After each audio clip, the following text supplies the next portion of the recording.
Masula na rin sa mga anak ng mga magsasaka ang gustong sumunod sa mga yapak nila. Itinuturing ang Pilipinas bilang isang bansang sagana sa agrikultura. Dahil naganap pa rin ang gutom sa bansa. Natatakot ang Department of Agrarian Reform sa posibleng food shortage kung magpatuloy There's no ito. way to earn a living to feed. Bitin kapag walang-wala na sa budget. The province is expecting to lose at least half its crops. Agriculture is the backbone of the economy.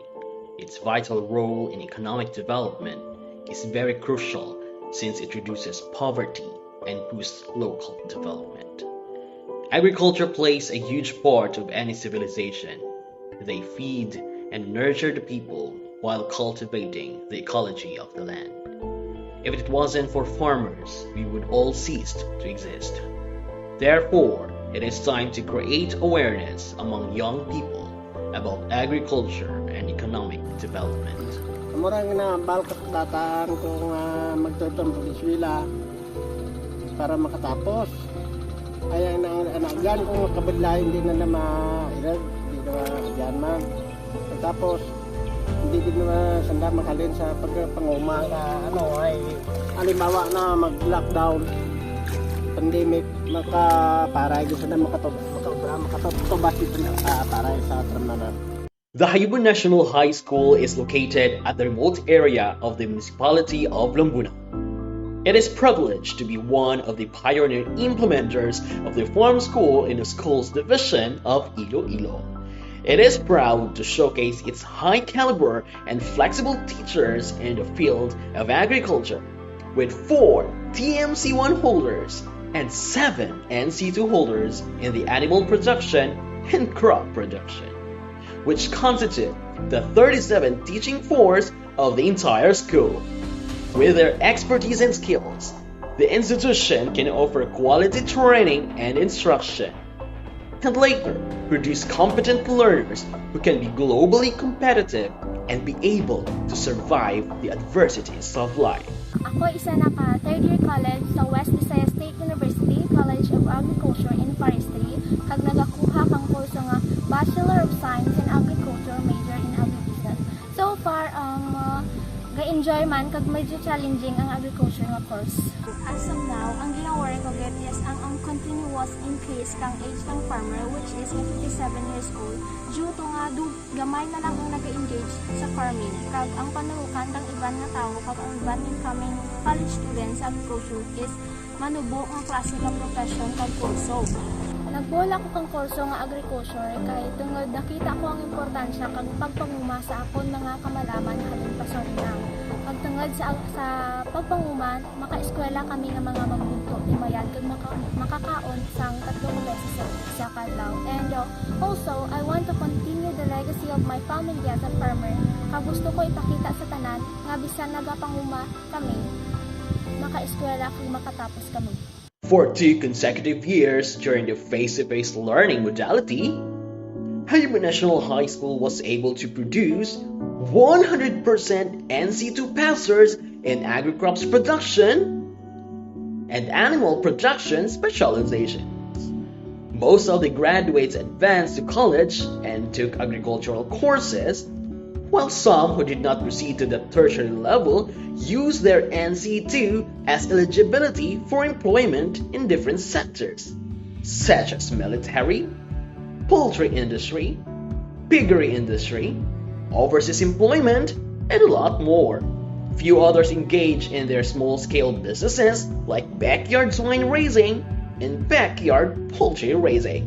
Ilang akong isak ginikanan, napakamaayo ko gid ang Jayobo National High School Farm School tungod sa mga bata nga sa uring adlaw may matunaan sila nga parte sa mga pananom, parte sa mga halimbawa mga magtanom sang mais, palay, kung ano pa dyan, mga halimbawa masaging, o parte naman sa mga sapat, mga baboy, kanding, manok, tanan at least matunaan nila sa dring isilahan, ang maayo, tapos apply nila sa ilang pagpangabuhi pirang adlaw, kag kung sila na lang maya dasanda ko na ilang pangabuhi.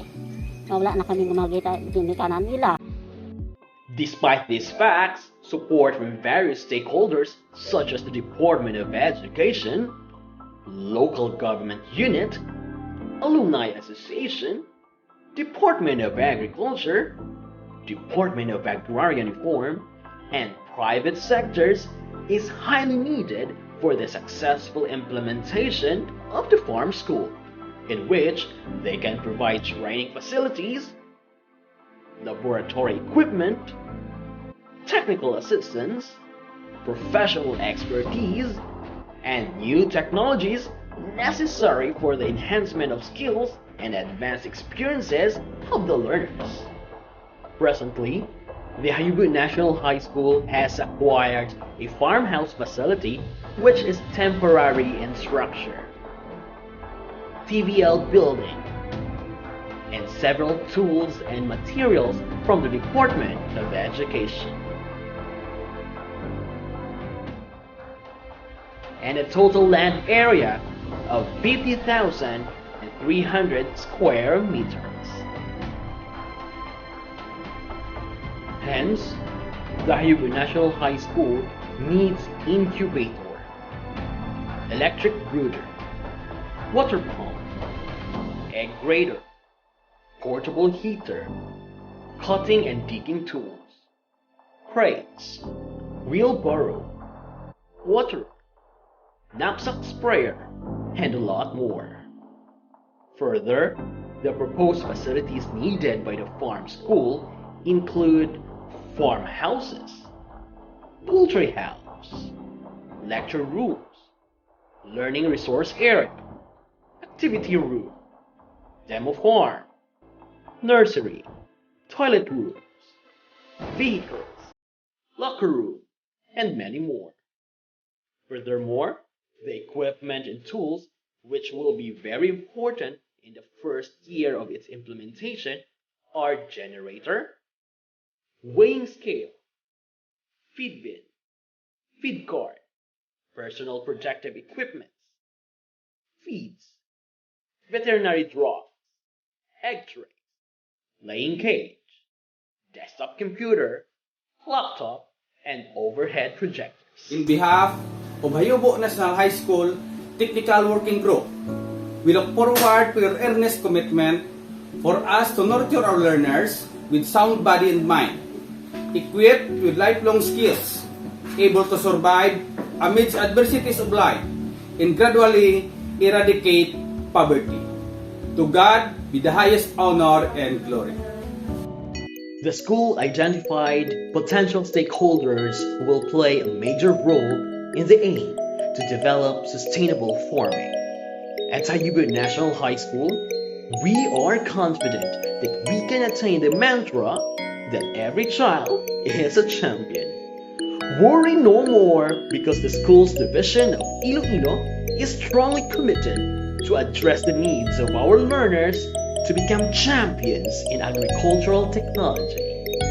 This is the reason why farm school is born.